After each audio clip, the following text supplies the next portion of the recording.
नमस्कार बच्चों, एडुबिला point channel में आप सभी का स्वागत है। और आज हम करने जा रहे हैं कक्षा 10 के एसएसटी चैप्टर 1 भूगोल का चैप्टर 1 इसका एमसीक्यू का तीसरा भाग। इससे पहले हम लोगों ने 2 भाग कर लिया है, तो चलिए शुरू करते हैं तीसरा भाग। और तीसरे भाग में 41वां क्वेश्चन शुरू होने जा रहा है। तो इसमें है कि भारत में सर्वाधिक क्षेत्र पर किस मिट्टी का विस्तार है। तो भारत में सर्वाधिक क्षेत्र पर किस मिट्टी का विस्तार है, तो जलोढ़ मिट्टी का विस्तार है, इसलिए ऑप्शन ए सही उत्तर है। ऑप्शन ए हम इसका चिन्ह लगाएंगे। उसके बाद नेक्स्ट है कि सोपानी कृषि किस राज्य में प्रचलित है। सोपानी कृषि का मतलब क्या होता है, सीढ़ीदार जो कृषि होती है इसको सोपानी कृषि बोलते हैं। तो यह किस राज्य में प्रचलित है, तो जो पहाड़ी क्षेत्र का राज्य होगा उसमें प्रचलित होगा, इसलिए सोपानी कृषि उत्तराखंड में प्रचलित होगा। आंसर डी इसका सही उत्तर होगा। नेक्स्ट है 43 नंबर प्रश्न की काली मृदा का दूसरा नाम क्या है। तो काली मृदा का दूसरा नाम ऑप्शन ए बलुई मिट्टी, बी रेगुर मिट्टी, सी लाल मिट्टी और डी पर्वतीय मिट्टी। तो ये काली मृदा को ही रेगुर मिट्टी बोलते हैं, इसलिए ऑप्शन बी सही उत्तर होगा। उसके बाद है क्वेश्चन नंबर 44। 44वां क्वेश्चन है कि मेढक के प्रजनन को नष्ट करने वाला रसायन कौन सा है।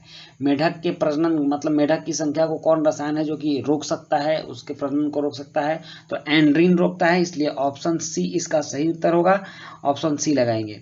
नेक्स्ट है उसके बाद 45 नंबर प्रश्न की अक्षरित मूल चट्टानों के कण मिट्टी के किस परत में मिलते हैं। तो अक्षरित मूल चट्टानों के कण किस परत में मिलते हैं, तो इसका आंसर होगा स परत में, इसलिए अब सी उत्तर लगाएंगे। और उसके बाद है क्वेश्चन नंबर 46 कि रंग के आधार पर इनमें से कौन मिट्टी का एक वर्ग नहीं है। तो लाल मिट्टी, पीली मिट्टी, भूरी मिट्टी, हरी मिट्टी नहीं होती है, इसलिए ऑप्शन डी सही उत्तर होगा। हरी मिट्टी नहीं होती है, ऑप्शन डी होगा, यह मिट्टी का एक वर्ग नहीं है। 47 नंबर प्रश्न है कि मृदा संरक्षण के लिए भारत सरकार ने किस वर्ष केंद्रीय संरक्षण बोर्ड का गठन किया था। तो ऑप्शन इसका डी सही उत्तर होगा। 1953 में केंद्रीय संरक्षण बोर्ड का गठन किया था, 1953 में। 48 नंबर प्रश्न है केरल में किस मिट्टी की प्रधानता है। तो केरल में किस मिट्टी की प्रधानता है, ऑप्शन देखिए, तो यह होगा लैटराइट मिट्टी की। लाल मिट्टी लैटराइट मिट्टी ज़्यादा मात्रा में मिलती है, इसलिए ऑप्शन बी सही उत्तर होगा। 49वां क्वेश्चन है कि भारतीय कृषि अनुसंधान परिषद ने भारत की मिट्टियों को कितने वर्गों में बांटा है। तो भारतीय कृषि अनुसंधान परिषद ने भारत की मिट्टियों को 8 वर्गों में बांटा है, इसलिए ऑप्शन ए सही उत्तर होगा। नेक्स्ट है क्वेश्चन नंबर 50 की काली मिट्टी किस फसल के उत्पादन के लिए उपयुक्त है। तो काली मिट्टी कपास की फसल के लिए उपयुक्त है, इसलिए ऑप्शन बी सही उत्तर होगा। ऑप्शन बी पर आप चिन्ह लगाइएगा। नेक्स्ट है 51 नंबर प्रश्न की इनमें से कहाँ जैविक मिट्टी नहीं पाई जाती। तो कहाँ जैविक मिट्टी नहीं पाई जाती, ऑप्शन ए है उड़ीसा, बी तमिलनाडु, सी झारखंड और डी उत्तराखंड। तो आप अंदाजा लगा सकते हैं कि कहाँ नहीं पाई जाती होगी, तो इसका आंसर होगा झारखंड, चूंकि वहाँ पर पहाड़ी मिट्टी होती है, इसलिए जैविक मिट्टी नहीं पाई जाती है। जैविक मिट्टी मतलब जिसमें ह्यूमस की मात्रा ज़्यादा हो उसको बोलते हैं, तो झारखंड की मिट्टी में ह्यूमस की मात्रा कम रहती है, इसलिए ऑप्शन सी इसका सही उत्तर होगा।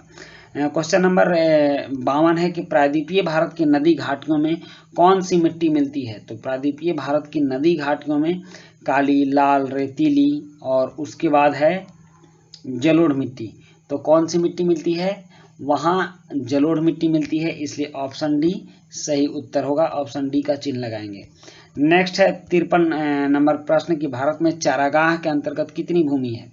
चारागाह के अंतर्गत कितनी भूमि आती है भारत में, तो भारत में चारागाह के अंतर्गत 71% भूमि आती है, इसलिए ऑप्शन ए सही उत्तर रहेगा। और उसके बाद 54 नंबर प्रश्न है कि भारतीय कृषि का राष्ट्रीय उत्पाद में योगदान कितना है। तो भारतीय कृषि का राष्ट्रीय उत्पाद मतलब जीडीपी में कितना योगदान है, तो यह होगा 22%, इसलिए ऑप्शन बी सही उत्तर होगा। और नेक्स्ट है उसके बाद 55 नंबर प्रश्न किस राज्य में सीढ़ीनुमा खेती प्रचलित है। सीढ़ीनुमा को ही आप सोपानीकृत कृषि बोल सकते हैं। तो सोपानीकृत जानते हैं कि पहाड़ी भागों में उत्तराखंड में होता है, इसलिए ऑप्शन सी सही उत्तर होगा। तो बच्चों यह था पार्ट 3 चैप्टर 1 भूगोल का एसएसटी भूगोल चैप्टर 1 का एमसीक्यू का पार्ट 3 था। इसी के साथ ये पार्ट समाप्त होता है। अब नेक्स्ट इसका अंतिम पार्ट 4 आएगा, उसको देखना मत भूलिएगा। तो मिलते हैं नेक्स्ट पार्ट में, तब तक के लिए धन्यवाद।